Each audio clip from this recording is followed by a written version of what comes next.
Olá, muito bom dia, boa tarde, boa noite. Eu não sei qual horário que você está ouvindo ou assistindo esta mensagem. Que Deus possa te abençoar.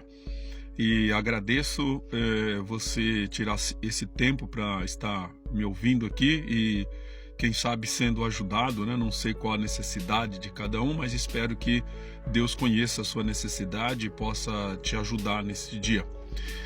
Hoje nós vamos meditar na carta de Paulo ainda, 1 Coríntios, hoje no capítulo 15, e vou ler o verso 55, 56 e 57, que ele diz assim: Onde está, ó morte, a tua vitória?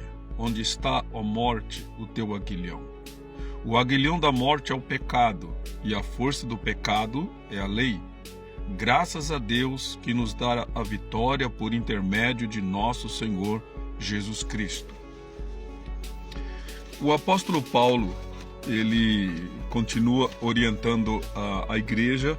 Ele terminou de fazer a orientação a respeito do culto e agora Paulo, neste capítulo 15, o apóstolo Paulo está orientando a igreja de Corinto com relação às pessoas que já morreram. Havia uma dúvida na igreja de Corinto, né? O que acontece com as pessoas quando elas morrem? Elas voltam, né? Elas vão ressuscitar? Na cultura grega era entendido que a matéria ela é má, a matéria é ruim. Então eles não acreditavam que a pessoa ressuscitaria ou voltaria à vida novamente, porque esse corpo é ruim, esse corpo é mau, então ele não deve voltar. E Paulo ele discorre nesse capítulo 15, mostrando para a igreja que sim, as pessoas vão ressuscitar de volta, e a prova da ressurreição é que Jesus Cristo ressuscitou no corpo que ele morreu. É lógico que ele voltou com um corpo glorificado, um corpo diferente desse que ele era preso aqui nessa carne, agora não limitado como ele é hoje, certo? E ele nos traz então aqui algumas lições nesse texto muito importante, né? E primeiro a gente entender sobre esse aguilhão da morte que eu li. Que aguilhão é uma coisa que causa dor, né? E todos que já tiveram alguma experiência de morte na família sabem quanta dor a morte causa, né? Mas o que provoca a morte, né? Por que as pessoas morrem? E Paulo, ele diz, e a Bíblia diz, que o que provoca a morte é o pecado das pessoas. O que dá força para a morte é a lei. A lei do Antigo Testamento, ela não veio para salvar, ela veio para mostrar para as pessoas o porquê que elas morrem. E aí a morte de Cristo na cruz do Calvário, Jesus veio morrer exatamente para nos resgatar, para tirar o poder do pecado da nossa vida, tá? Então eu quero já deixar esclarecido para você que uma vez que a pessoa morre, ela não volta mais, tá? Ela não tem como voltar. Então essa ideia de que as pessoas vão procurar conversar com quem já morreu, isso não existe biblicamente. Não é a pessoa que volta ali para falar, é outra coisa, pode ser uma farsa ou um espírito maligno, mas não é a pessoa que morreu, tá? E nós aprendemos então aqui nesse texto 3 lições que eu queria compartilhar com você. E a primeira dela é a confiança na ressurreição. Confiança na ressurreição. Aqui há uma garantia para você e para mim que cremos em Jesus Cristo e que colocamos a nossa vida na direção e na vontade de Deus, sendo guiado pelas Escrituras Sagradas, que confiamos em Jesus, tá? A salvação não é pelas obras. Nenhuma obra que eu faça ou que você faça vai garantir a tua salvação. A salvação, a segurança da salvação, a segurança que eu vou ressuscitar um dia, quando morrer, é porque Cristo ressuscitou. Foi a obra de Cristo na cruz do Calvário que me salvou. E crer nele é o que eu preciso para ser salvo. A segunda aplicação para nós entendermos aqui é sobre a liberdade do pecado. Uma vez que Cristo morreu na cruz, ele derrotou o pecado.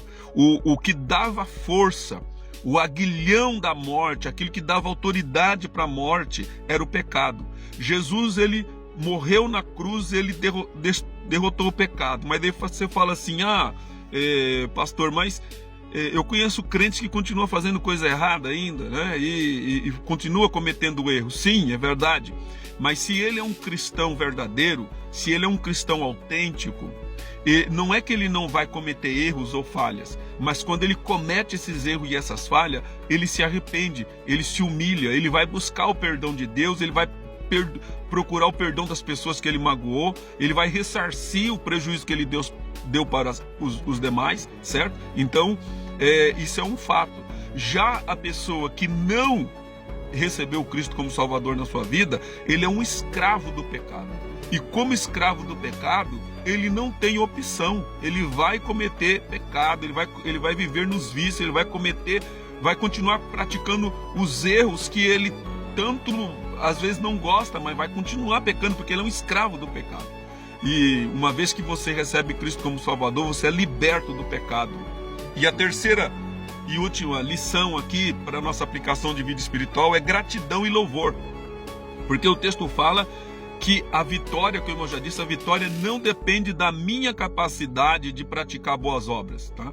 A praticar boas obras é algo que todo ser humano tem que fazer.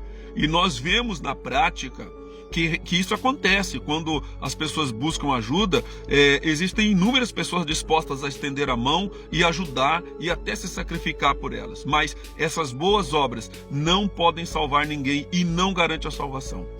O que garante a salvação é a vitória de Cristo. E nós somos gratos pelo que Cristo fez na cruz do Calvário. Nós nos sentimos livres pelo que Cristo fez no Calvário. E ao nos sentirmos livres pelo que Cristo fez no Calvário, nós queremos compartilhar com as pessoas dessa alegria, que é isso que eu estou fazendo. Eu estou compartilhando algo que eu recebi e gostaria que você também compartilhasse disso, que você encontrasse respostas para os questionamentos que você tem tido, para as dúvidas que têm assolado o teu coração, as incertezas que você tem acumulado durante o tempo da tua existência aqui na Terra, o fato de você não saber o que vem depois da morte, o que vai acontecer.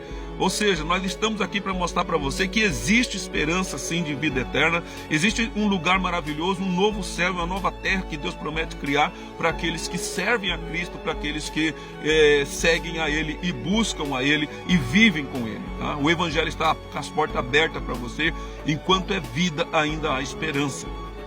E por último, agora, para a vida profissional, porque eu sei que todos nós temos uma vida espiritual e temos a nossa vida material, as nossas profissões, ou talvez você seja um empresário, ou talvez você seja um empreendedor, ou você seja um vendedor ambulante, ou você é um profissional, ou é um executivo. Não sei qual é a tua função, qual é o teu papel profissional, né? Mas esse texto vai nos mostrar aqui que vai nos mostrar a superação dos desafios.